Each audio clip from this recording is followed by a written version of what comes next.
പ്രത്യേക വാർത്താ ബുള്ളറ്റിനിലേക്ക് സ്വാഗതം. GMUPS പാറക്കടവ് സ്കൂളിലെ 2024-25 അധ്യയന വർഷത്തിലെ സ്കൂൾ ലീഡർ തിരഞ്ഞെടുപ്പ് നാളെ നടക്കുന്നു.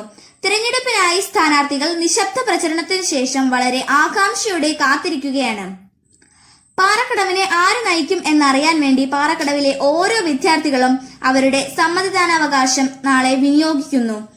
5 ബൂത്തുകളിലായിട്ടാണ് നാളത്തെ തിരഞ്ഞെടുപ്പ് സജ്ജീകരിച്ചിരിക്കുന്നത് എന്ന് മുഖ്യ തിരഞ്ഞെടുപ്പ് കമ്മീഷണർ ശ്രീമതി ലത ടീച്ചർ അറിയിച്ചു. തിരഞ്ഞെടുപ്പിനായി എത്തുന്ന വിദ്യാർത്ഥികൾ നിങ്ങളുടെ കൈവശം ക്ലാസ് ടീച്ചേഴ്സ് തന്ന സ്ലിപ്പ് നിർബന്ധമായും കൊണ്ടുവരണം. അത് കൊണ്ടുവന്നവർക്ക് മാത്രമേ തിരഞ്ഞെടുപ്പിൽ സമ്മതിദാനാവകാശം വിനിയോഗിക്കാൻ അവസരമുള്ളൂ. അതുപോലെ തന്നെ യൂണിഫോം ഉള്ള എല്ലാ വിദ്യാർത്ഥികളും യൂണിഫോം ധരിച്ചു വരണം എന്ന് ചീഫ് ഇലക്ഷൻ കമ്മീഷണർ അറിയിച്ചിട്ടുണ്ട്. നന്ദി.